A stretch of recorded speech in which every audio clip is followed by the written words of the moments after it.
Students, I am doctor Raju Sharma. आज हम पृथ्वी की आंतरिक शक्तियों के अंतर्गत अध्ययन करेंगे ज्वालामुखी का। पृथ्वी की परिवर्तनकारी शक्तियों में ज्वालामुखी उल्लेखनीय है। भूपटल का वो छिद्र जिसमें से होकर तप्त और पिघली हुई शैलें, लावा, भाप, कीचड़ और विभिन्न प्रकार की गैसें पृथ्वी के बाहर धरातल पर आकर स्पष्ट रूप से प्रकट होते हैं, उसे ज्वालामुखी कहते हैं। प्राचीन काल में लोग इसे देवता समझकर पूजा करते थे। वास्तव में ज्वालामुखी वो चिमनी या नाली है जिसमें से होकर लावा, चट्टान के टुकड़े और गर्म गैसें भूगर्भ के धरातल पर फेंके जाते हैं। वास्तव में ज्वालामुखी वो क्रिया है जिसके अंतर्गत पृथ्वी की भीतरी गैस और लावा पदार्थ पृथ्वी के बाहर धरातल पर आकर स्पष्ट रूप से प्रकट होते हैं। ज्वालामुखी कई प्रकार के होते हैं, जैसे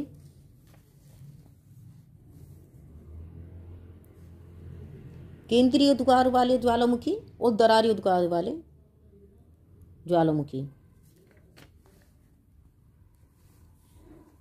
केंद्रीय उद्गार वाले ज्वालामुखी में प्रमुख हैं हवायन तुल्य ज्वालामुखी,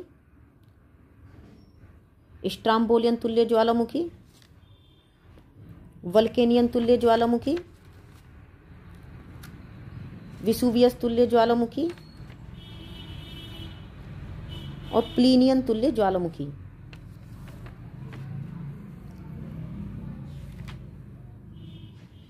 तो पहला है हवायन तुल्य ज्वालामुखी। इस प्रकार के उद्गार अधिकांशतः हवाई द्वीप पर होते हैं। उद्गार शांत होते हैं।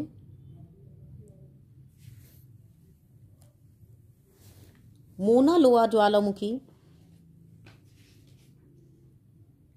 इसका प्रमुख उदाहरण है।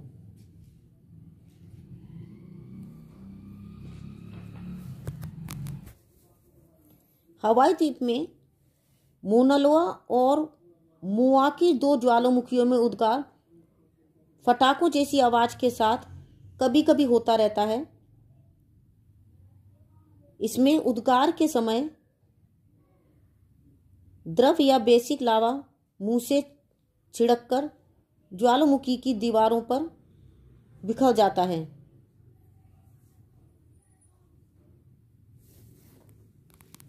दूसरा है स्ट्राम्बोलियन तुल्य ज्वालामुखी। यह उद्गार कुछ तीव्र गति से होता है। इसमें कभी कभी भयंकर उद्गार भी होते हैं।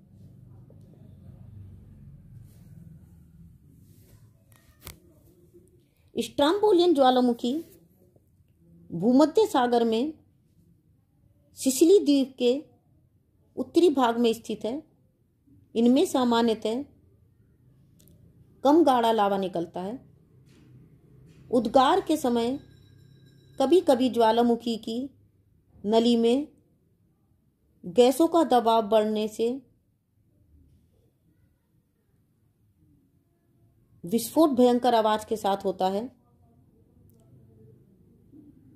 लावा बेसाल्ट जैसा और कम गाढ़ा होने से काफी दूर तक भी फैल जाता है। इस ज्वालामुखी उद्गार में गैस और धुआं कम निकलते हैं। अधिकांशतः राख, शिलाखंड, धूल ही निकलकर वायुमंडल में फेंक दिए जाते हैं। कुछ लावा तो ज्वालामुखी के क्रेटर में ही गिरता जाता है, बाकी शंकु के ढाल पर गिर जाता है। इसलिए लावा प्रवाह तो कभी कभी थोड़ी दूर तक ही हो पाता है। नेक्स्ट है वल्केनियन तुल्य ज्वालामुखी। यह उद्गार बहुत अधिक भयंकर होता है। इसका आकार फूल गोभी जैसा होता है। इसके उद्गार के समय आकाश में बहुत ऊंचाई तक वातावरण धुएं और गैसों से खराब हो जाता है। इसके उद्गार के समय फूल गोभी जैसा बादल बन जाता है और उद्गार के समय राख बरसती रहती है। वल्केनियन तुल्य ज्वालामुखी भूमध्य सागर के लिपेरी द्वीप समूह में स्थित है। इसमें निकलने वाला लावा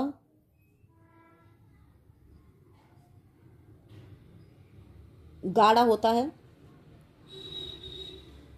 अतः इससे लेपीली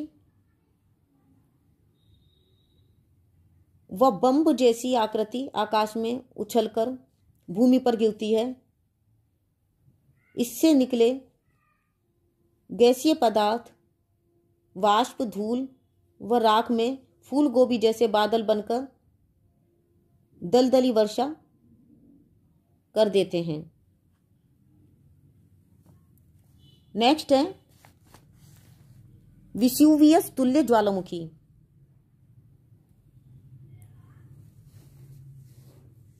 ये ज्वालामुखी उद्गार बहुत अधिक भयंकर होते हैं।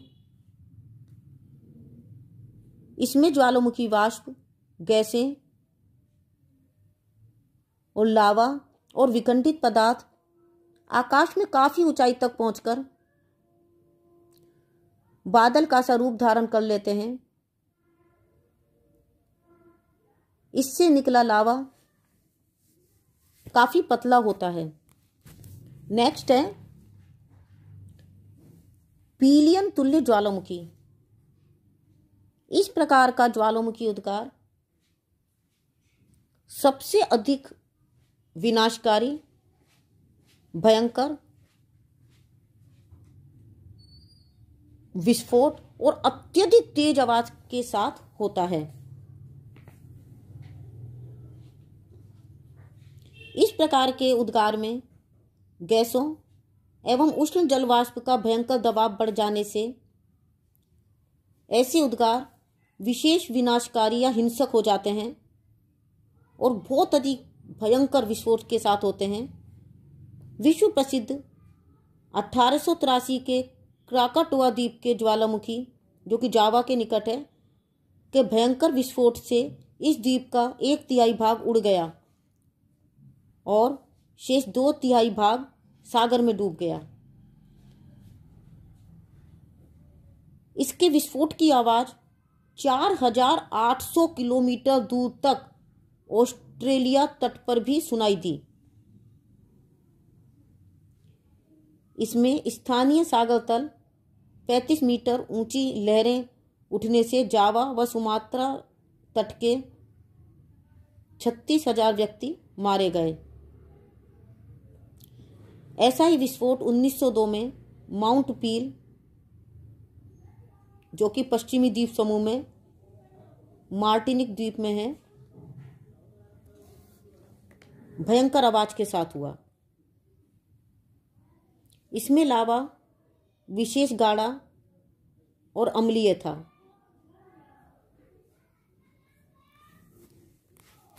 तो ये तो थे केंद्रीय उद्गार वाले ज्वालामुखी, और दूसरे हैं दरारी उद्गार वाले ज्वालामुखी। इस प्रकार के ज्वालामुखी उद्गार में, यानी कि दरारी उद्गार वाले ज्वालामुखी उद्गार में धरातल में दरार पड़ जाती है, लावा और गैस की मात्रा कम होती है। अब ज्वालामुखी का जो वर्गीकरण है वो उद्गार की अवधि के आधार पर भी किया जा सकता है। जैसे जागृत ज्वालामुखी, प्रसुप्त ज्वालामुखी और शांत ज्वालामुखी।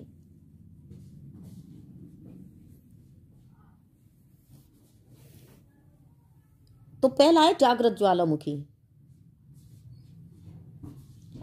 ये वे ज्वालामुखी हैं जो एक बार उद्गार होने के बाद सदैव भाप, गैस और राख आदि पदार्थों सहित प्रवाहित होते रहते हैं।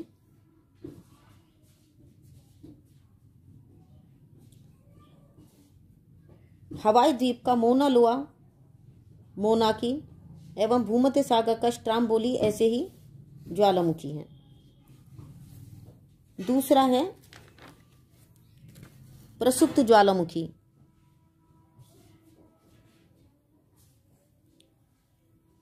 ऐसे ज्वालामुखी एक बार उद्गार के बाद बीच बीच में शांत रहते हैं और कुछ समय की अवधि के बाद भयंकर और कुछ शांत उद्गार फिर से आरंभ कर देते हैं। लंबे समय तक उद्गार नहीं करने के कारण लोगों को इनके शांत होने का भ्रम हो जाता है, जिससे लोग निसंकोच इनके पास जाकर बस जाते हैं।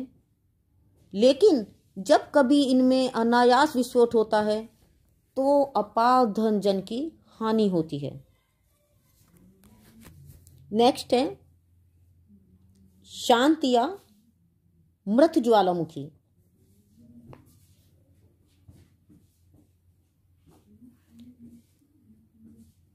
ऐसे ज्वालामुखी एक बार उद्गार करने के पश्चात फिर कभी उद्गार नहीं करते। इस प्रकार से जिस ज्वालामुखी के उद्गार के हजारों वर्षों में भी कोई प्रमाण नहीं मिलते और उसके क्रेटर में पानी भर जाता है और वहां पर जलवायु के अनुसार जैव जगत मिलता है, ऐसे ज्वालामुखी को शांत ज्वालामुखी कहते हैं। किलिमंजारो, कीनिया, कैमरून जो कि अफ्रीका में है, ऐसे ही ज्वालामुखी हैं जो उद्गार के बाद हमेशा के लिए शांत हो गए हैं। तो बच्चों आज के लिए बस इतना ही। Thank you.